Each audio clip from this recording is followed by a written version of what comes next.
What I'd like to start with today is a video produced by the United States Navy. This is not me. This is actually a thing from the Navy, but I want to start with that, and it'll lead us into our discussion. July 29, 1967, USS Forrestal was deployed to the Gulf of Tonkin for operations against North Vietnam. In the late morning hours, as flight deck preparations were being made, the unthinkable happened. An electrical surge caused the unintended launch of a Zuni rocket from an F-4 Phantom into an A-4 Skyhawk. This launch caused a chain of events that would cascade into a sailor's worst nightmare, a fire at sea.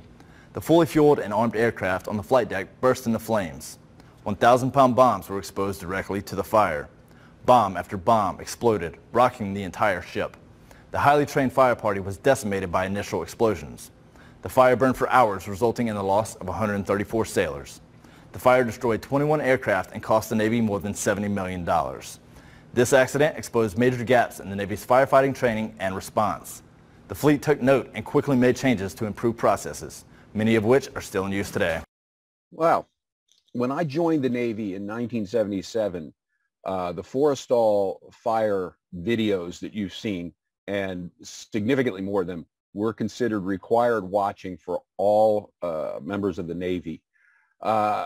The fire that burned that day, as I said, did millions of dollars, tens of millions of dollars worth of damage, but it also exposed some significant issues in the way that the military dealt with fire. One of the biggest things was that there were specifically trained damage control teams. And when those damage control teams were killed in action or wounded in action, there weren't people behind them to step up. One of the biggest changes in the Navy's training program was to ensure that everyone on board had the ability to step into any firefighting role.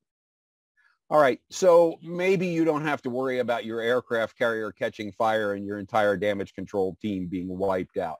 So let's bring it back a little bit closer to something we can actually relate to.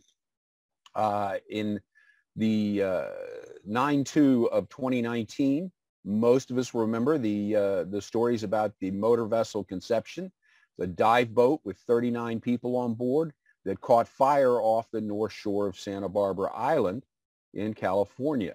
And of those 39 people, 34 died because they were trapped between the fire. The fire got between them and access off the boat.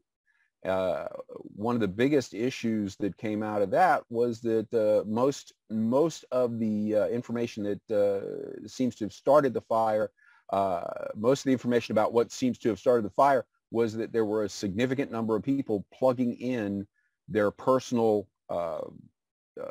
electronics. At the end of the day, it caused an overheat. The fire broke out in the salon area, and only people who were actually aboard on deck were able to get off the boat.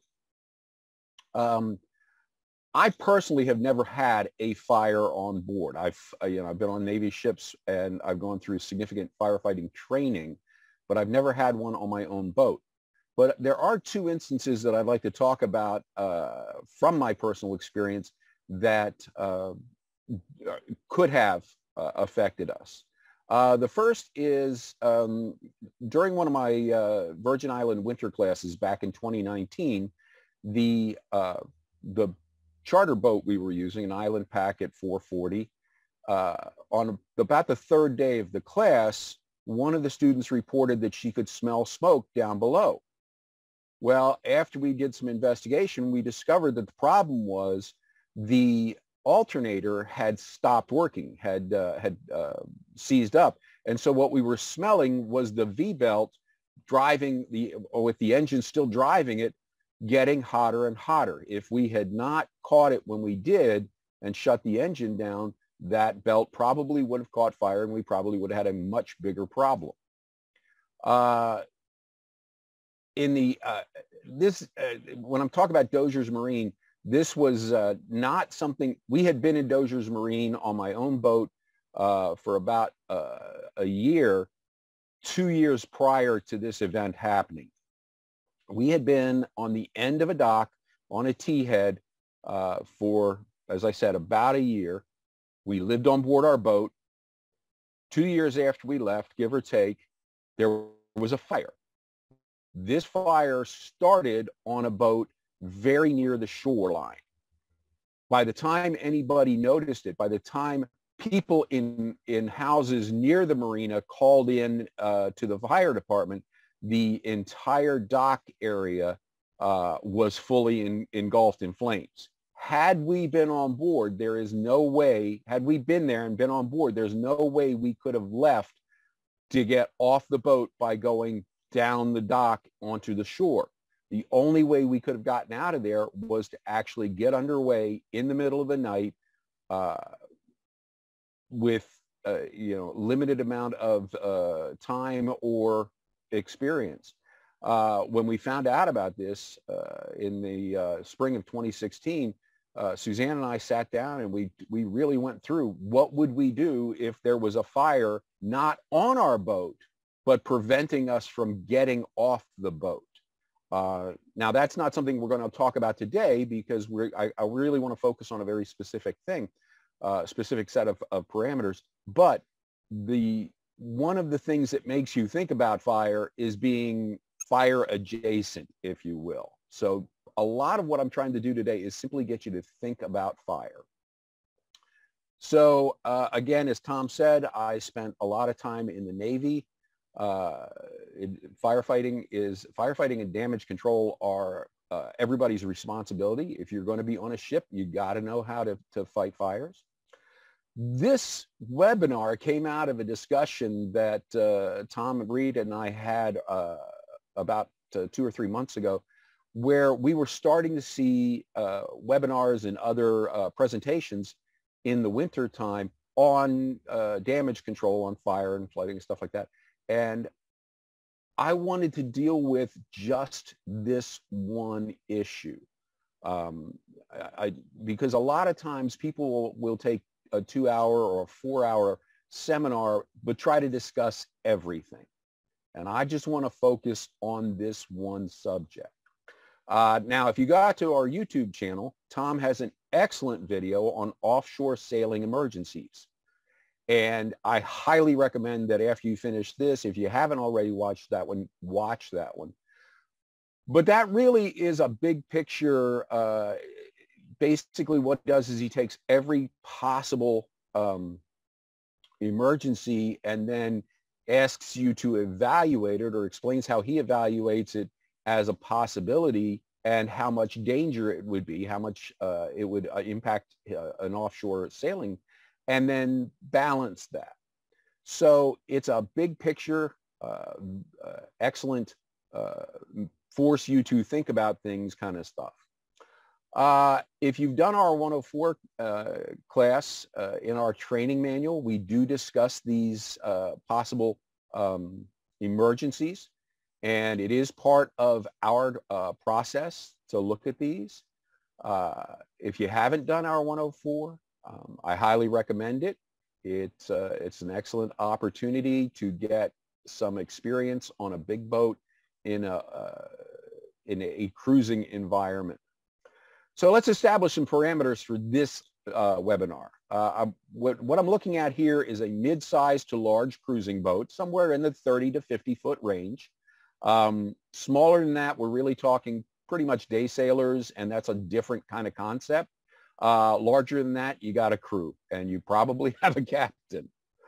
We're talking about coastal or near coastal sailing. I'm going to include the Chesapeake Bay in that because Chesapeake Bay is big water. But for the most part, we're talking about situations where you don't have immediately available help, but it can arrive in say 2 to 10 hours. I don't want to look at the big offshore possibilities, but I don't want you to think about this in terms of, well, we just jump off the boat and run ashore kind of thing because we're only in 3 feet of water. The resources that I used for this, the first one, primary resource beyond my own knowledge and training, is a book called Seaworthy: Essential Lessons from Boat US's 20-Year Case File of Things Gone Wrong. Basically, they took the information that Boat US insurance arm had developed over about a 20-year period. They looked at all the kind of different insurance claims they got, and they wrote a book from that. This is one chapter of that book. If you can find it, I highly recommend that you get a copy of this and read it. It's excellent information. The Boat US Foundation YouTube channel is a secondary source. Again, it is from Boat US. A lot of what they did, a lot of what shows up on that channel is during some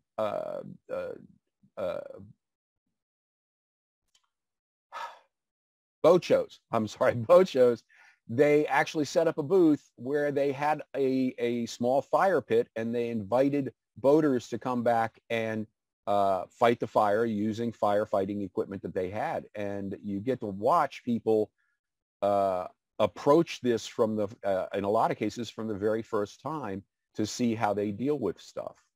Another YouTube channel that I think is excellent is a thing called the Crash Test Boat. This was a yachting magazine back in the early 2000s, was given a 30-something foot Jeanneau with the idea that they were going to destroy it. And so they ran it aground, they punched holes in it, they flipped it, they dismasted it, they flipped it over, they set fire to it, and eventually they blew it up.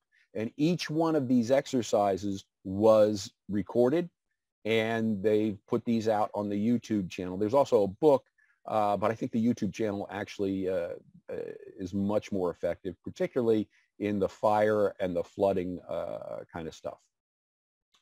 The U.S. Coast Guard has an online boatingsafetymag.com, which has an excellent article on putting out boat fires, and Soundings Online is another good source that I found. Okay, going on.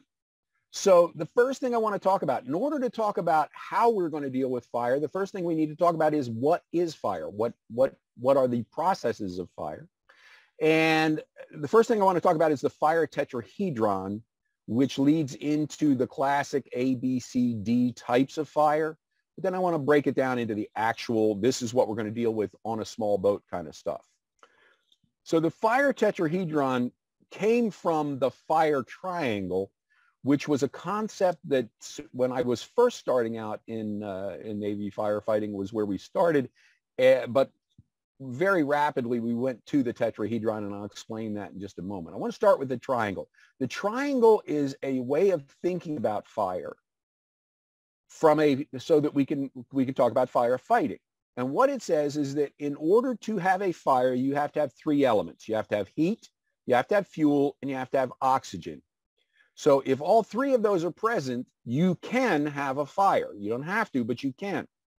On the other hand, if I remove any of those three elements, for example, if I can use a firefighting agent to remove the oxygen or block the oxygen, then I can put out the fire. Similarly, if I use, say, water or sand, I can remove the heat from the fire, and that'll put out the fire.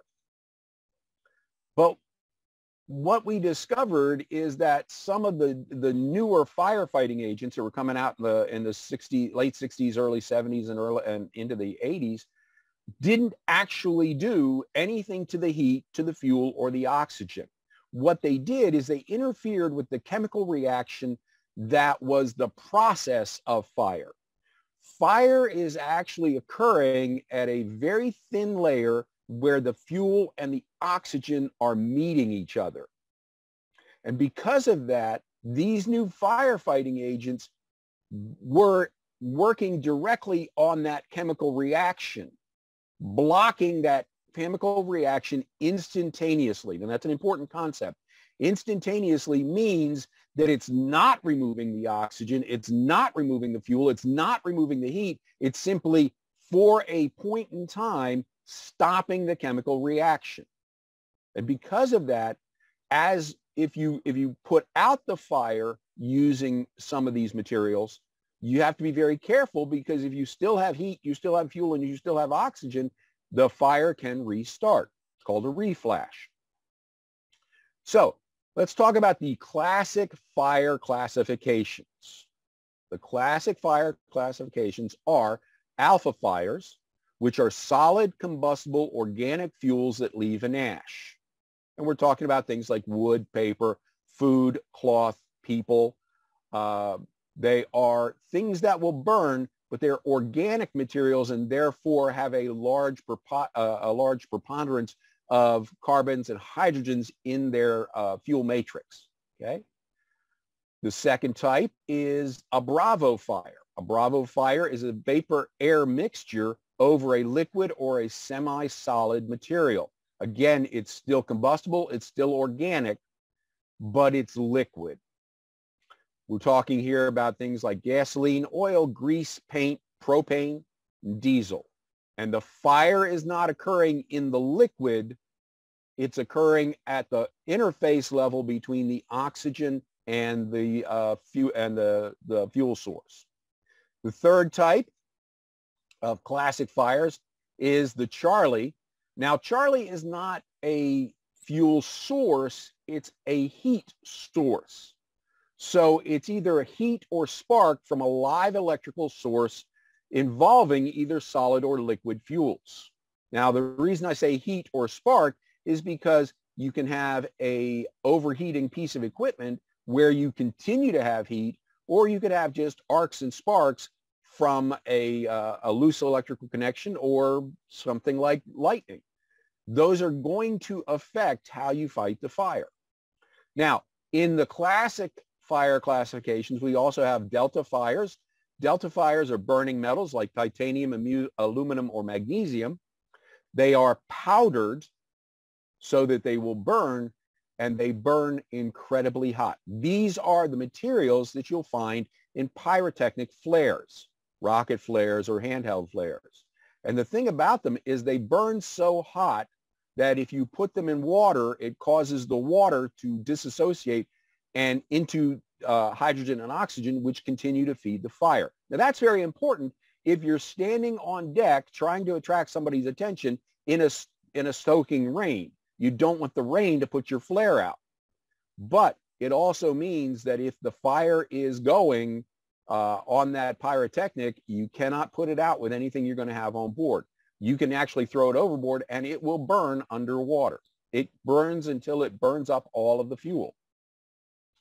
The last one is something called kilo fires. Kilo fires are cooking oils and greases in a commercial environment. Again, this is not so much about the fuel as it is the situation. So in commercial cooking establishments like kitchens and things like that, they will actually have specific gear for fighting cooking oil and greases fire, and that's called a kilo fire or kilo fire equipment. Unless you have a much bigger boat than I have, you're never going to worry about kilo fires. Okay?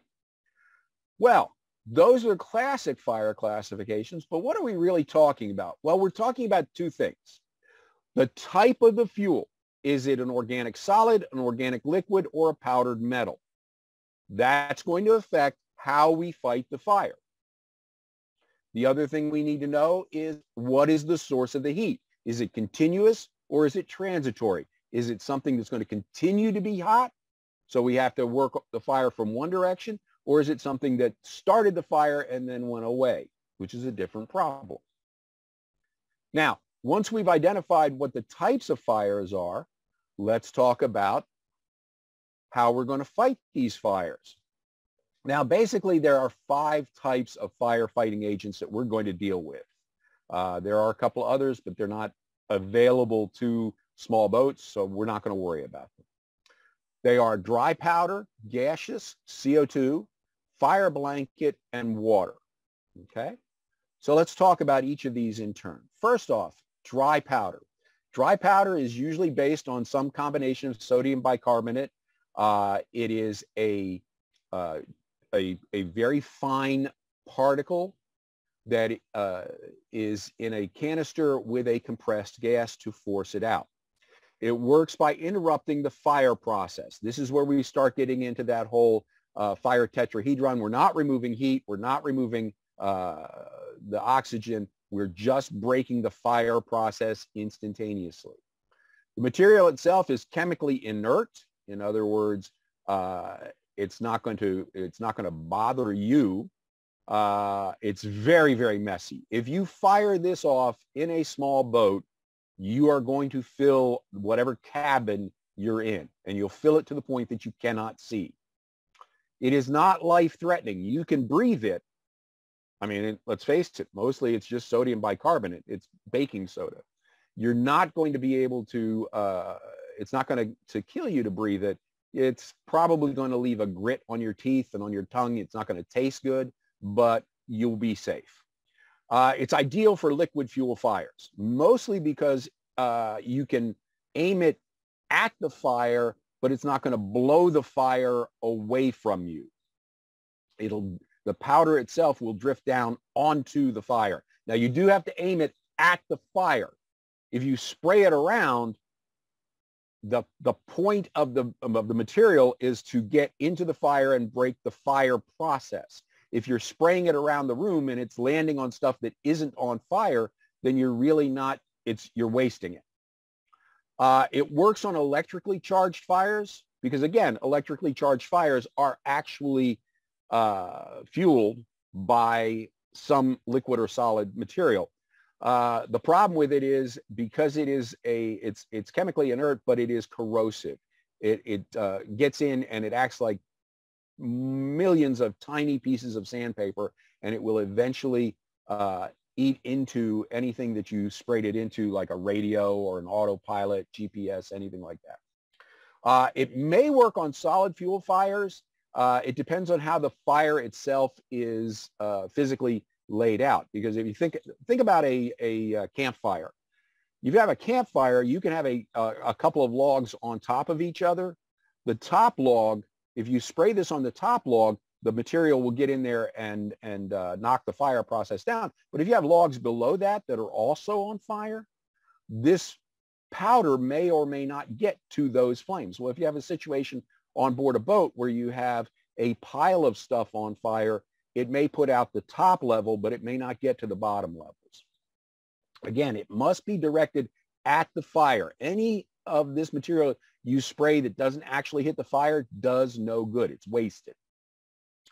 It is cheap and convenient. You can buy these things for $10 or $15 for a couple at the grocery store. They are all over the place.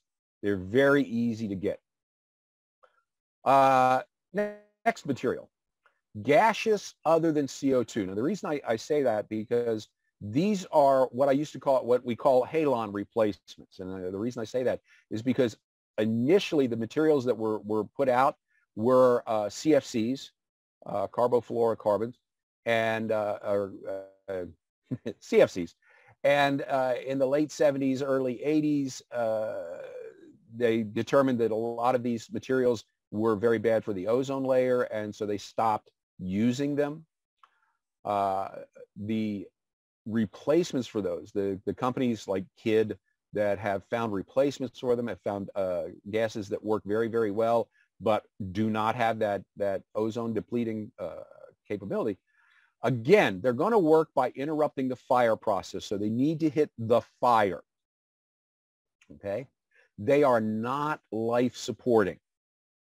If you put this out in a closed space and it fills that closed space, you should not go into that space until you have ventilated and gotten the gaseous material out. If this displaces the oxygen in the space, it can it can suffocate you. It is ideal for electrically charged fires because, again, it's going to put the fire out instantaneously. So in situations where you had a transitory fire, arcs and sparks, if you remove the electrical charge and then hit it with this stuff, it's going to put the fire out. But at the same time, it's not going to damage your electronics. Okay? It does work on solid and liquid fuel fires. Has basically the same problems as the dry chemical. It's going to flow more than the dry chemical will, but it's still going to have points where it's going to have trouble getting to solid materials. It will saturate a space. If you use it in an enclosed space, like an engine compartment or a battery compartment, it can fill the space. So not only is it instantaneously breaking the fire process, it can actually separate the oxygen from the fuel. But as soon as you open the space up and start trying to get into the space, it hasn't removed any of the heat. It hasn't removed the fuel. So as soon as the oxygen gets back down there, you could have a reflash. The biggest problem with the gaseous firefighting agents is they're expensive. They're going to be about 10 times the price of the dry powder. They're a whole lot more expensive. So you want to think seriously about where these would be most effective. And we'll talk about that a little bit later. CO2. Now, CO2 is a gas. It does work like a gas. It is liquid in the canister. It becomes gaseous in use. It works by smothering the fuel. So now we're back to the original fire triangle. This is going to put a layer between the fire or between the fuel and the oxygen and break that cycle. Again, it's not life supporting. If you've used this in a compartment, you're going to have to ventilate the compartment before you can go back in.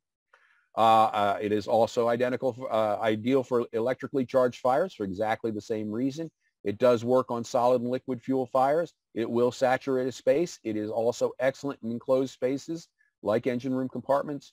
The only problem, this one is very difficult to find. It is a commercial firefighting agent. So in a lot of cases, you're going to have to go to a commercial firefighting sales organization, and they generally don't want to work with you. They don't want to sell you a fire extinguisher. They want to sell an industrial company 100 fire extinguishers, or they want to sell a fire department 100 fire extinguishers. So it's much harder to find the CO2.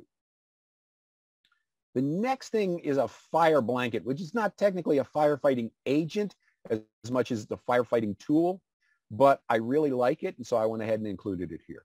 A fire blanket is a fiberglass or wool blanket that works by smothering the fuel. In other words, you wrap it over or around the fuel, and it prevents oxygen from getting to the fire.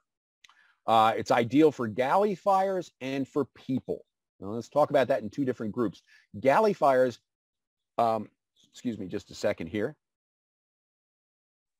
Galley fires tend to be things like hot liquids, greases, and burning food. And so they're going to be in a very specific location. Fire blankets can be kept in the galley so that if you have a fire, you can open the canister up, break out your fire blanket, and then drop it over the fire. It's kind of like if you had a fire in a pot or a pan at home, your immediate action to put that fire out might be to grab a pot lid and just put that on the fire and block the oxygen. This is very similar to that. If we're dealing with people, a lot of times when people catch fire, it's not the person's caught fire, it's their clothing. But from the point of view of the fire, that doesn't matter. So what we want to do, much like you were told as a kid, you want to stop, drop, and roll. This is a situation where you want to get the blanket around the person, get them on the ground, and use that to cut the airflow off to the fuel. The nice thing about fire blankets, you can use any kind of cloth to do this, but the nice thing about a fire blanket is it won't catch fire itself.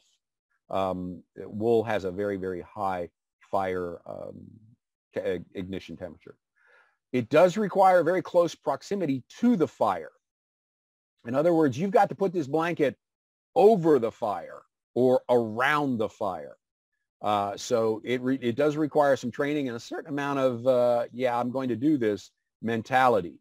If you have a big flashing fire, a lot of times people may not want to grab a fire blanket and toss it over, but the thing about a fire blanket is it really keeps things clean.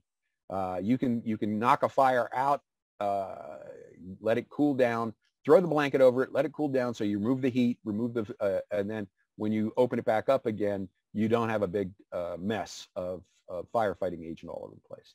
And they're relatively inexpensive. You can buy one of these very cheaply. We actually have one on board each of the 32s, one on the 40, and I kept two of them on my own boat just because. And then the last firefighting agent I want to talk about is the one I consider to be most maligned, and that's water.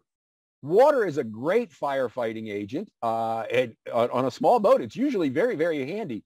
There's the old joke about the most effective bilge pump is a frightened man with a bucket. I have to say that one of the most effective firefighting agents is a frightened man with a bucket of water. It does work by smothering the fuel, and it works by cooling the system. It is very, very good for solid fuel fires.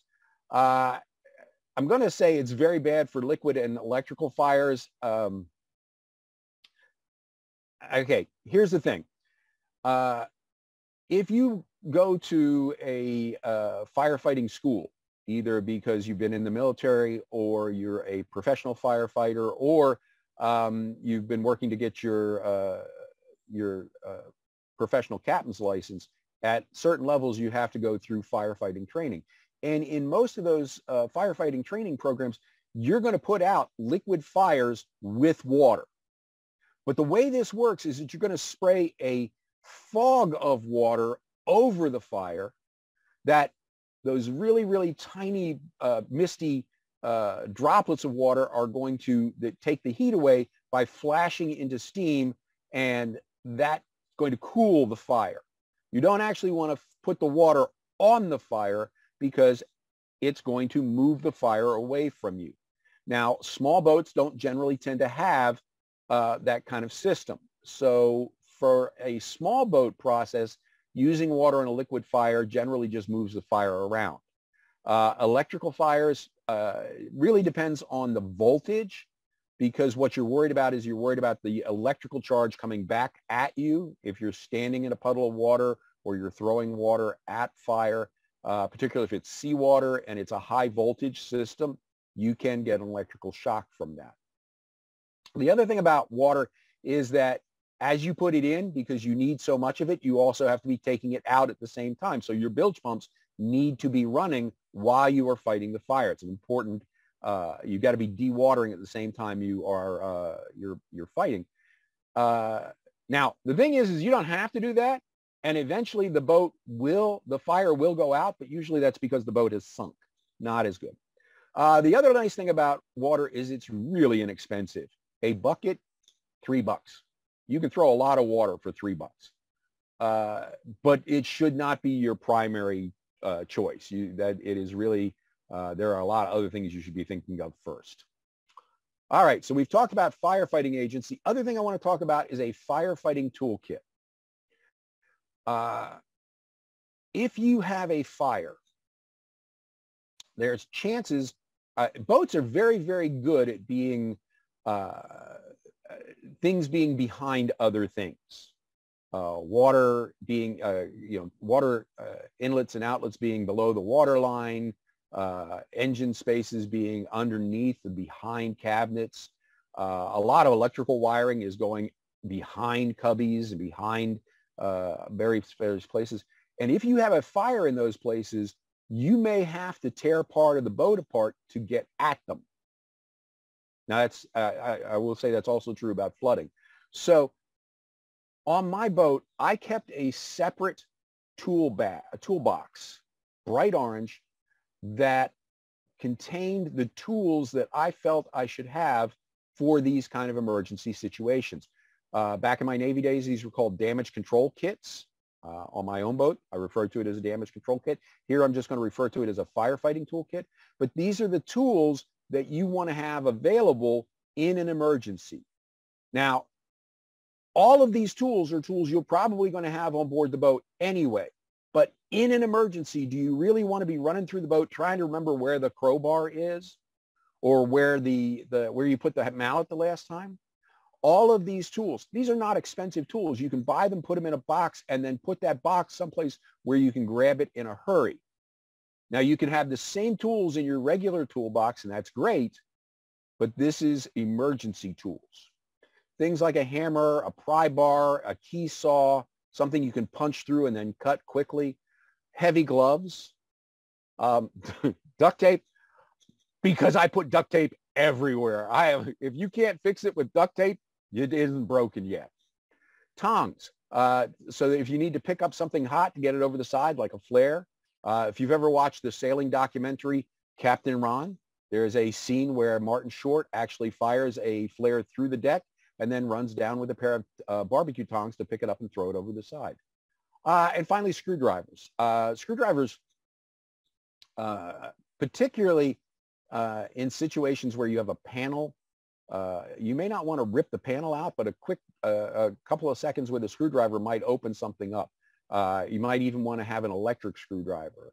The only reason I don't personally recommend electric screwdrivers is you have to then keep them charged up, and that's an issue sometimes. All right. So let's talk about the sources of fire. Again, we're talking about sources of fire on a small boat. This information came from that Seaworthy book. This is in looking at 20 years of actual insurance claims. This is what the insurance company has come up with as their source of fire. Number one source, almost 50%, 12-volt electrical. 12-volt electrical is things like loose wires, corroded wires, pumps that have seized, fans that have seized, and things overheating. According to Boat US, one of the biggest issues is improperly installed or improperly maintained electrical equipment. You wouldn't think 12 volts would be a big issue, but a 12-volt system can get very, very hot very, very quickly, particularly if it's not fused or breakered correctly. Second, with about 25%, a little bit less than 25%, engine and transmission overheating. Now, this really falls into three basic categories. The first is loss of cooling water. You lose cooling water, the engine overheats or the exhaust system overheats and catches something near it on fire. The second probability is a leak or something spraying that catches fire because it hit something hot, or something was stored in an engine compartment or a battery compartment, or where the transmission, or not transmission, but the exhaust hose is passing, and if that material would not have got fire if it had not been stored next to something very hot. But parts of the engine can run over 200 degrees, and if that's the case, something stored improperly can catch fire. 110-volt electrical was a little bit more than 10%. In most cases, what we're talking about here is the actual boat to shore power connection. That plug, the standard Hummel yellow plug that we see on boats all the time, is a really bad connector. There are point connectors in there where things are just barely touching.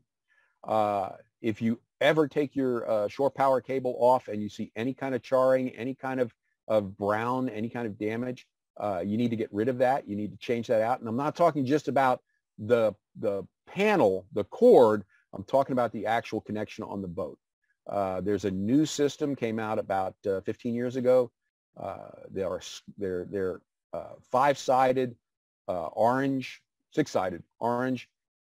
They have a much better connection surface. Unfortunately, they only are at the boat end. They're not at the dock end. So you still have the Hummel connector. But if you're thinking seriously about upgrading your electrical system, this is a really good place to start. Fuel leaks.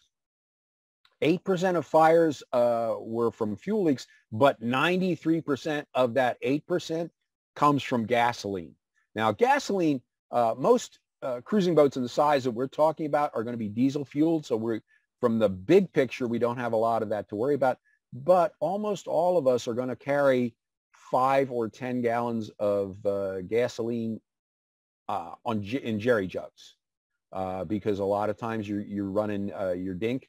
Your tender has got an outboard engine, and the outboard engine is going to use gasoline, or you've got a suitcase generator that's going to use gasoline that you're going to run on deck. And so those fuel leaks outside the engine room can be a major issue. Miscellaneous, 7% went to miscellaneous. Now, this is things like somebody was smoking in bed, or kids were playing with matches. Somebody accidentally or deliberately set off a flare. And the other thing that falls into this category is spontaneous combustion, which I'm going to talk about a little bit later. But these are things that you're not, there's a lot of random sources here. And so it's harder for you to plan as how to keep those sources off the boat. Unknown was 5%. These are things that they just never figured out exactly what happened. Although one of my favorite stories is one of their unknown fire stories is the captain of the boat, the owner of the boat, noticed the day before when he came on board for the first time in a while, noticed there was an odd smell. But rather than investigate, he simply opened up a bunch of hatches and fumigated the boat. And the next day, it caught fire. Maybe in that situation, a little bit more effort into figuring out what the problem was would have been a good idea. And then finally, galley fires. Galley fires are only 1%, which I think actually is not that galleys are that much safer than the rest of the boat. It's, I think that we put so much effort into preventing galley fires. You know, we have the propane system, but we have propane sensors, and we have electronic overrides, and we have all these things that prevent the fire, that it keeps the fire percentage down really low. It's not that, just like it's not that 110 volt is so much safer than 12 volt, it's that we have less opportunities for 110 volt fires because we have less 110 volt systems on board boats. We don't have less danger from a galley fire. We simply have more thought going into how to prevent it. All right. So now we've identified what our problems are, and we've identified what our fuel sources are. Let's go ahead and talk about what our immediate actions should be. Number one, you got to know, do you know where the source of the fire is or not? Okay. If we know where the source of the fire is, we know what happened, step number one, alert the crew. Get everybody into the cockpit. While you're doing that, grab the fire extinguishers, but do not immediately deploy them. Get the fire extinguishers, if you can, into the cockpit with the crew. Grab the PFDs, the ditch bag, that toolkit we talked about, and the EPIRBs. Get all of that gear into the cockpit, because if this fire gets away from you, and there's a good possibility it will, you're going to need to leave the boat, and you need to have that gear out there with you. Call for help. This is a Mayday situation. If you have a digital selective calling VHF radio, all you have to do is pop open the guard plate and then push that button, and it will automatically send a Mayday. And if it's connected to your GPS system, or if it's one of the newer radios that actually has GPS functionality within it, it will not only send the request for help, but it will also send your location. That's happening automatically. If you don't have a DSC VHF radio, get one. Get two. Get a handheld and a regular one, a fixed mount. They're not expensive. And in an emergency, the ability to communicate rapidly is key. Now, after you've gotten those steps done, then you can look at fighting the fire. And we'll come back to that concept in just a minute. But you want to make sure that you got your gear and your crew out of the boat and to a place where you can get them together. From the point of ignition, you will have between 20 and 90 seconds to start fighting the fire. Now, you can get these 4 steps done in less than that time, but you have to have practiced, and you have to have made a commitment to getting this stuff in the right place. Now, let's say you don't know where the fire source is. You have a smell, or you have a sound that makes you uncomfortable, or you touched a panel or you touched a bulkhead and it's hot and it shouldn't be. You don't know what the fire is, but you're concerned. Okay, number one, again, alert the crew. Number two, grab that gear, those PFDs, ditch bag, toolkit, and EPIRB. Notice we're not grabbing the fire extinguisher at this point. We're just getting the rest of that gear into the cockpit. You want to call for help. Now, I kind of waffle here because it does say, the fact is, if you don't know exactly what the fire is, it really isn't, you could make the argument that that's a pon-pon. It's not as serious as a Mayday. Personally, I'm going to call a Mayday. And the reason I'm going to call a Mayday is because it is a whole lot easier to discover that you don't have a problem and contact those people and say, hey, turned out I don't have a big issue. I don't need help, than it is to find out 10 minutes, 5 minutes into this that you needed help and you no longer have the ability to communicate because you've lost the radios. Much better to get everybody headed your way first, and then if you need to, you can shut them down. All right. Then we need to find the fire. Remember that those dry chemical fire extinguishers and the gaseous fire extinguishers only work if you're actually at the fire. So we need to find the fire. And that may mean using that toolkit to tear up part of your boat. Use your senses. If you smell something, if you hear something, and if you feel something, but you can't see anything, start opening systems up. Okay? If I had a fire on one of the 32s, chances are that fire is going to be in somewhere near the electrical system. And those electricals, the electrical panel has a metal plate in front of it. And so if I'm going to look for a fire and I feel heat and I hear the sound of flames or I hear the sound of crackling and I smell smoke, then maybe I'll grab that screwdriver and open that panel up and see what's behind there. Okay? Shooting the firefighting agent around the cabin, around the salon, is not going to do me any good if the fire is actually behind a bulkhead. Once you've found the fire, now you can prepare your fire extinguishing agent. Now, if you're like most people and all you have on board is a couple of those small number 10 BC fire extinguishers, yeah, well, that's your fire extinguishing agent. But remember, that stuff doesn't necessarily work well on a solid fire. Suppose the fire is the settee cushion. Well, maybe the fire extinguishing agent you should be using is water, and the best way to get it is to grab that cushion and throw it over the side. Or if your fire is a flare that's gone off, your dry chemical is useless. You're going to get that off the fire. Once you've found the fire and prepared your firefighting agent, then you can fight the fire. So let's get to that next step. Number one, if you're going to fight the fire, don't react. Think about what you're doing. I cannot tell you the number of times that I have seen people grab a fire extinguisher. I'll say, there's a fire down below, and people will go running down and start spraying stuff around, hoping to get the fire out. You got to stop and think. Minimize the number of people below. You don't need everybody down in the cabin trying to fight this fire. In fact, maybe you're not the best person to be down there fighting the fire. I'm in my mid-60s.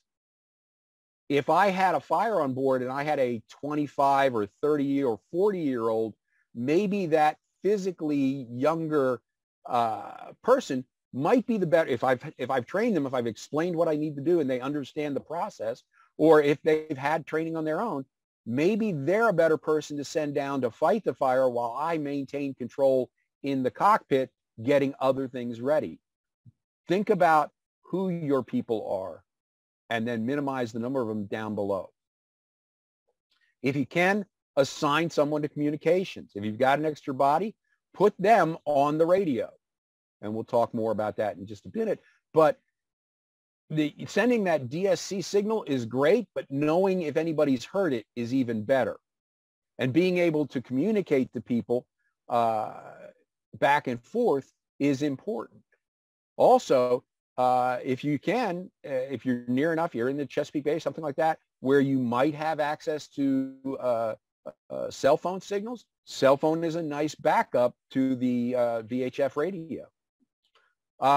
If you have an electrical fire, you want to turn the breakers off first before securing the batteries. I see this all the time. People want to just rapidly kick the batteries into the off position. But if you look at the 32s, you look at the 40, right next to the battery selector switch, there's a breaker that is the DC main breaker. It will kick off the power to every system except the bilge pumps. So and we'll keep the batteries connected to the engine so you can continue to run the engine. We'll talk about that. But if let's say I have a fire in a light fixture up forward, do I really need to remove the power to everything? Or if I can just pop that breaker open to the lighting systems, that's probably a better idea. If I know the source of the fire and it's a specific system, then open the breaker to that system, not the whole boat. If you are going to secure the batteries, make sure you stop the engine first. The thing about the alternator is sensing the system voltage. And so if it sees the batteries being, say, 13 volts, or the system being at 13 volts, it's going to not put out a lot of electrical amperage. If you've been overnight, you just started the engine, batteries are down at 12 volts, 2 volts, it's going to put out a lot more voltage or a lot more amperage to try and charge those batteries back up. Well, if you secure that battery, if you turn that battery selector switch off, all of a sudden the alternator says, oh man, I got a dead battery. I need to put as much power out as I can. And it's going to fry the alternator's regulation system. And it's going to ruin the alternator. So before you turn off the batteries, make sure you turn off the engine, because otherwise you may restart it, but you're not recharging anything after that. If you have a fire in the engine area, and by that I mean the engine bay or the battery bay if it's separate or something like that, don't open that engine bay wide. If there is if the oxygen in that space gets depleted because it's sealed, and if you may remember as a kid doing a science experiment in school where you took a candle, put it in a jar, sealed the jar, and eventually the candle went out because it burned up all the oxygen. If the engine bay is doing that, it may have reduced the fire to the point where it's just smoldering. If you open that bay wide and let a bunch of oxygen in there, you're going to get a reflash, and it's going to blow back at you. It literally backdraft, if you've ever seen that movie.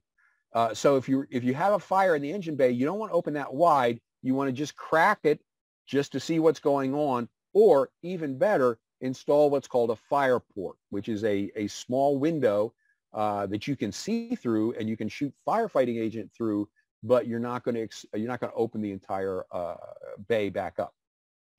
And finally, if you have a galley or salon or berthing fire, you want to fight to the fire. You want to start in the cockpit and work your way to the fire rather than just trying to fight it from the cockpit. Get as close to the fire as you can before you start using those firefighting agents.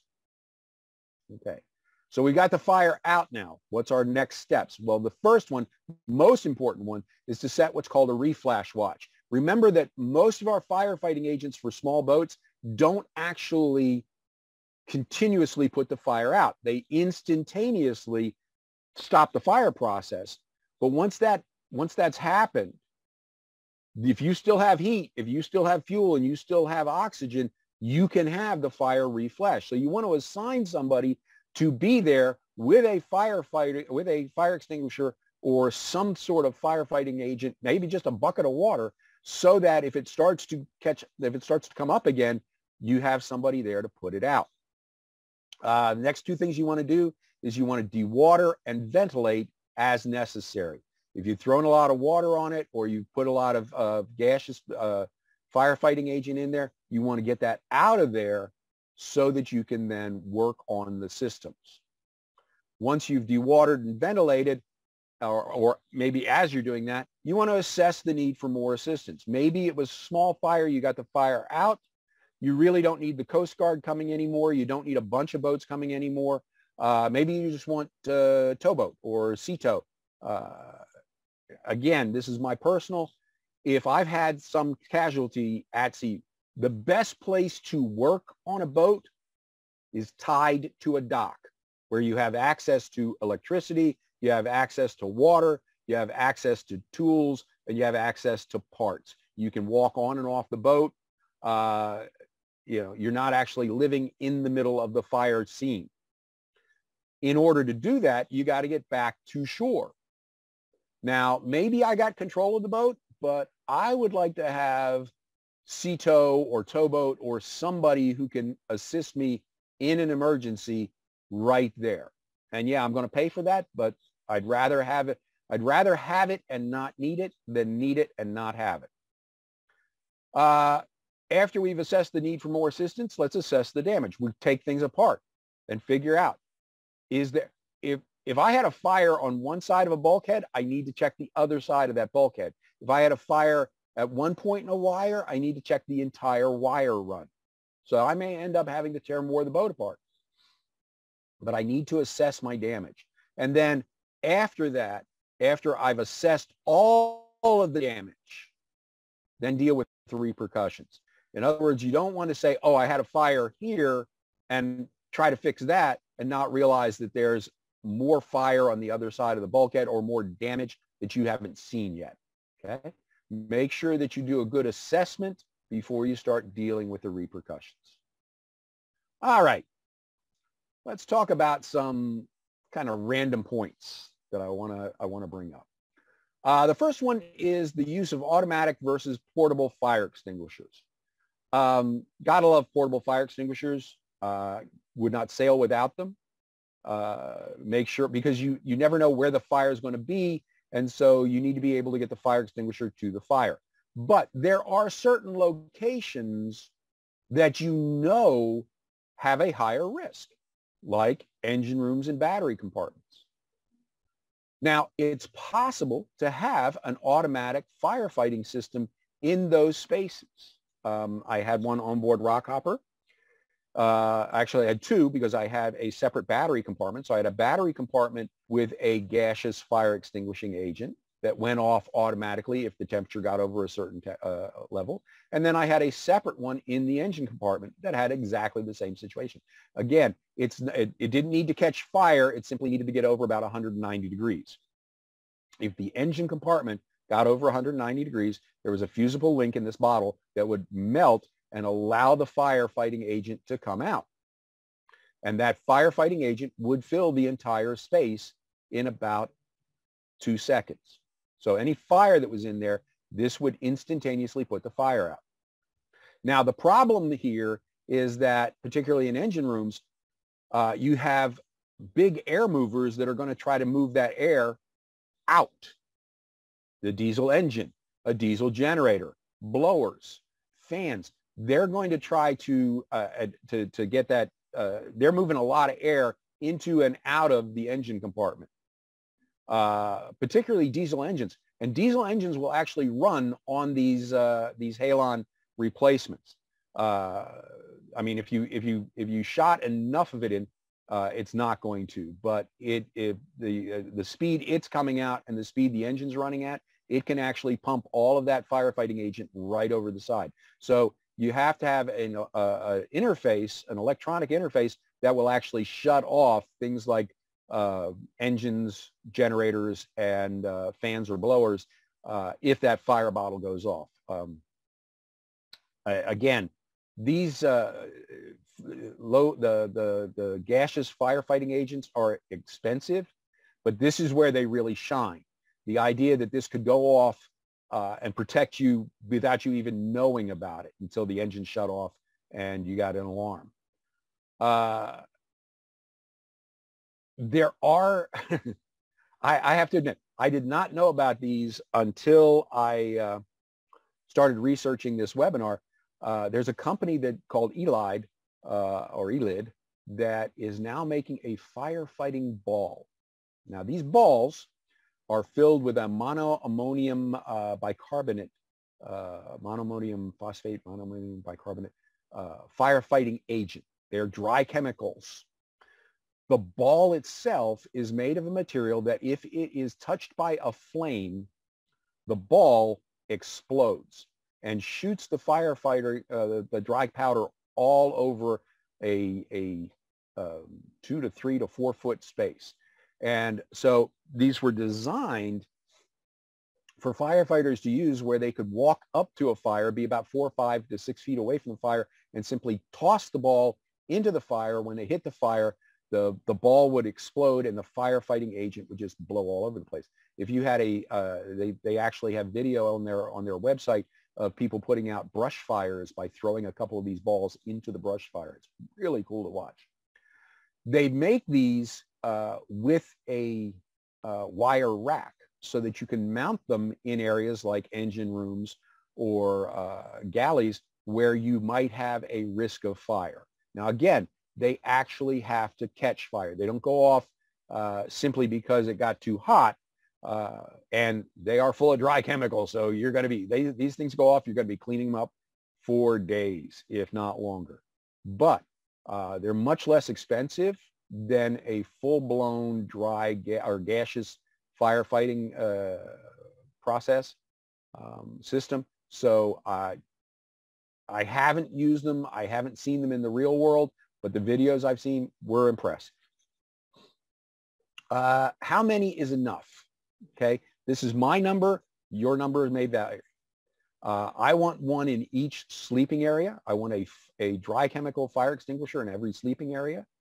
I want one in every engine space. And I had, like I said, I had gaseous in the engine spaces.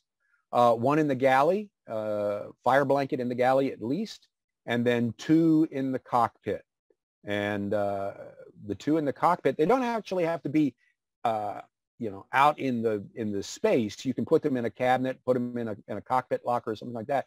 But if you have a fire while you're in the cockpit, by the time you find out that there's a fire down below, you may need to actually use a cockpit locker firefighting equipment to get down to the rest of your gear. So having a couple in the cockpit is a nice backup safety feature to get you to the fire.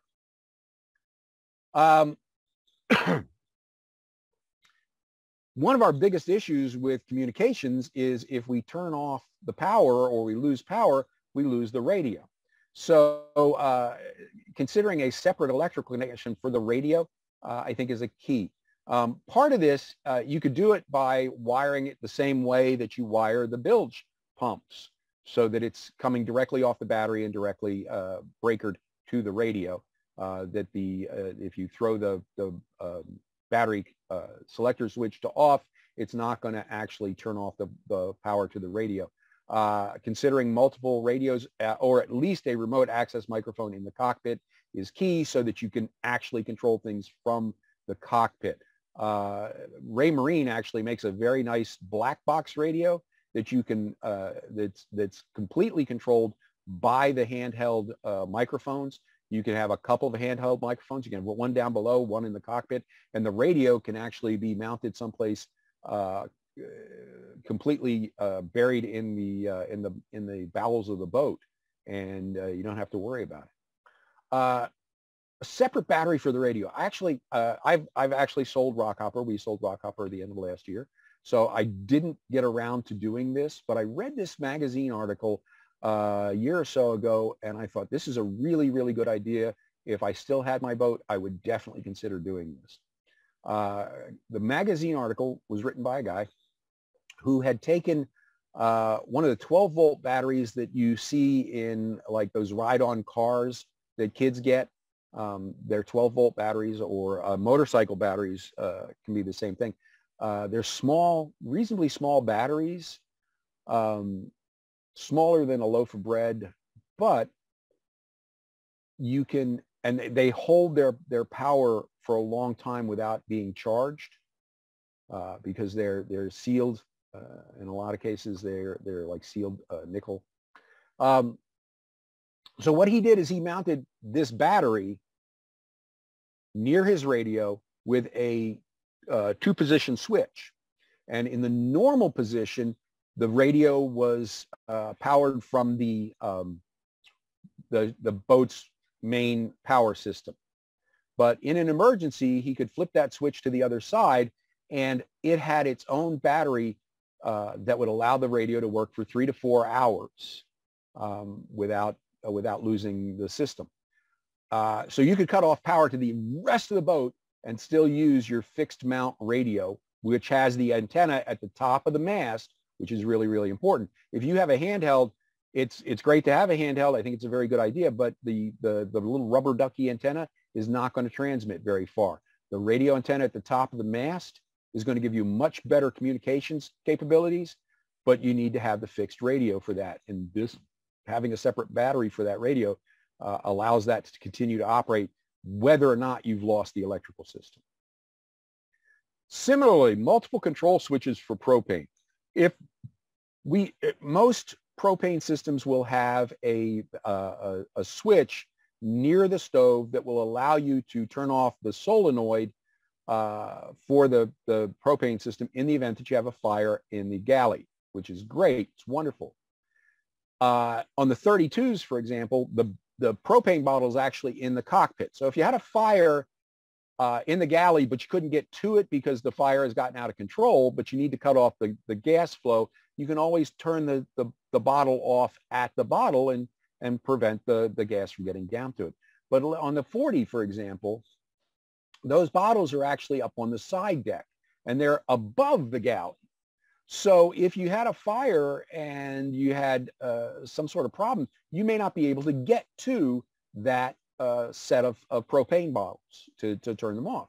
Okay, so installing another switch at or near the wheel that would allow you to cut power off to that solenoid system, you could leave it normally on so that you're still controlling it most of the time from the galley control switch.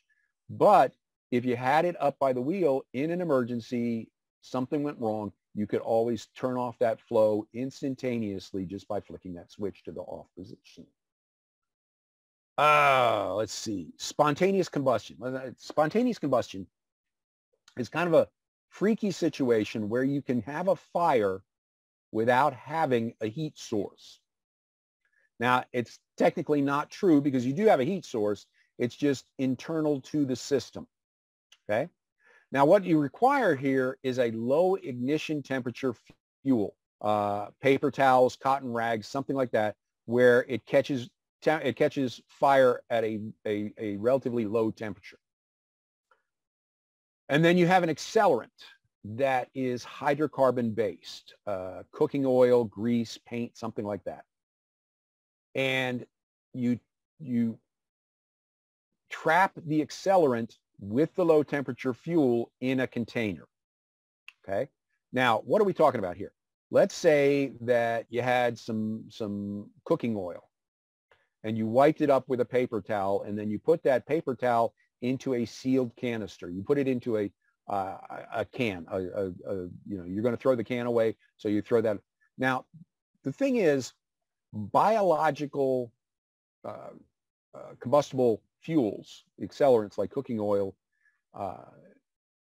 can be consumed by certain bacteria. We all know that you got to keep an eye on algae growth in your diesel, because diesel is there are bacteria that can actually eat your fuel and process that. Now, these bacteria, in some cases, are what are called exothermic. In other words, when they do this, they heat up.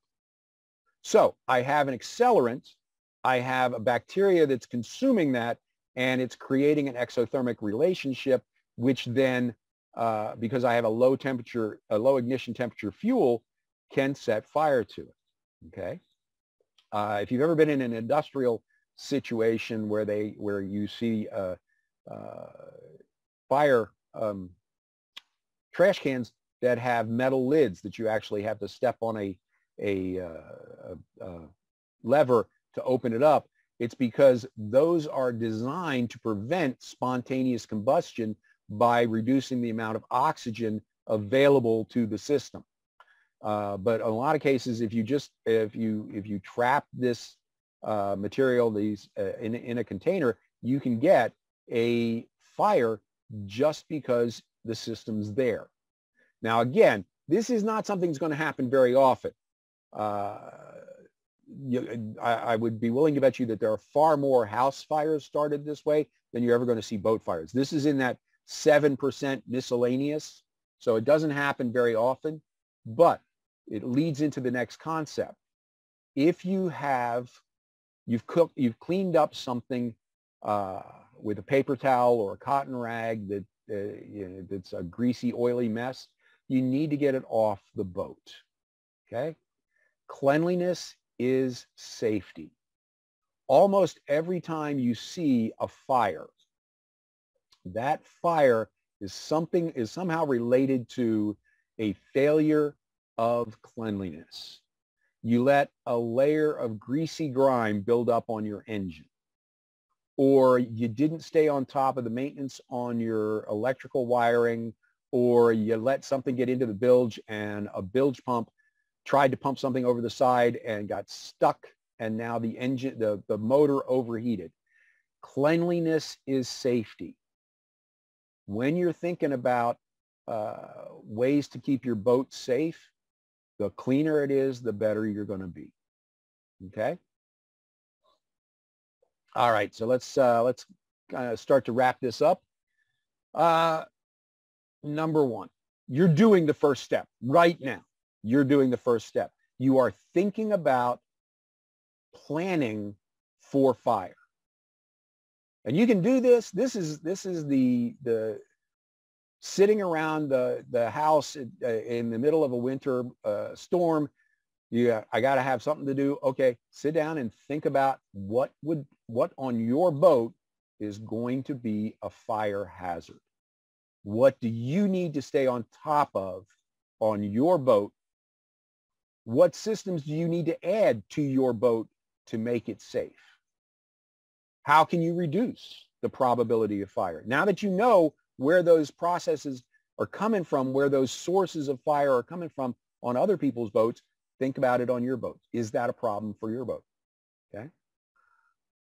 This is kind of like those winter projects where you're sitting around planning your next cruise or planning. Yeah, it's not as much fun as that, but it'll make it easier to sleep. Once you've done some planning, once you've identified what kind of gear you want to have, learn to use it. If you bought a fire blanket, take the fire blanket out of its container and see how it works. If you went out and bought one of the new requirements the Coast Guard came out with last year regarding fire extinguishers is dry chemicals have to be replaced every 12 years. You have to replace them. Well, if you're replacing them, take your old ones and start a fire. Go out into your backyard, make a fire. You know, don't set fire to your backyard. But, you know, if you've got a grill or you got a hibachi or, I mean, let's face it, you can buy one of those cheap at Walmart, $10, get some fire, some oil, some grease, or a fire brick or something like that. Set fire to it, and then see what happens when you try to put that out with that fire extinguisher. If you've never shot off a dry chemical fire extinguisher, make a plan to do that before the boating season starts again. If you got some friends who are boaters, all of you get together and do it, okay? It's much better to know how that's going to operate before the fire than it is during the fire. The Boat US Foundation videos, one of my favorite scenes, favorite in a weird sort of way, is there's a woman who is trying to put out the fire. And she's been handed a dry chemical fire extinguisher, and she's doing everything she can to get that fire extinguisher to work. And what she doesn't realize is it has a pin, and you have to pull the pin out before you use the fire, before it'll work. She's trying desperately to get this thing to work, not understanding how the fire extinguisher operates. They asked several people, were the instructions on the fire extinguisher useful? And over again, people said, I Didn't read the fire. I didn't read it. I didn't have time. I didn't know. If nothing else, read what's on the fire extinguisher. Once you have learned how to use your gear, train your crew. If you have a group of people that is going to go out with you on a regular basis, make sure they understand how that firefighting gear works. Make sure they understand where it is and how to use it. Again, if you're the only person on board the boat who knows how to use that firefighting gear and something happens to you, who's going to step up? When the Forrestal caught fire and the trained firefighting crews went in to fight the fire and were killed, the fact that there was nobody else who knew how to use that gear was deadly. Make sure your people know how to use that gear, whether or not you're there. Now, once you've done all your planning, you learned to use your gear, you've trained your crew, every time you leave the dock, if you've taken any sailing class from me, except maybe a docking class, if you've taken any sailing class, you have heard me say, every time, if you're the skipper, your job is to think, every time you go out, what would I do today on board this boat with this crew in this weather condition if this happened? If I had a fire, if I had a flooded, if somebody fell overboard, if I fell overboard, what should people do? And yeah, it sucks to be that guy. It sucks to be the guy who has to think all through all these nasty things when you just want to go out and have a good day. But that's your job. That's why you, as the skipper, get paid those big bucks. Well, anyway. And then finally, just like any other thing, the only way you're going to get good at this is to practice. Run a fire drill. Run a fire drill where the youngest person on board has to be in charge. Run a fire drill, where there's a fire in the head. And if you can't think of something that could catch fire in the head, you're not thinking hard enough. Okay? Practice. Just like crew overboard, just like anything else, the only way you're going to get good at it is to practice. And the thing is that there's a lot of things you can get good at that are fun. This is the one that might save your life.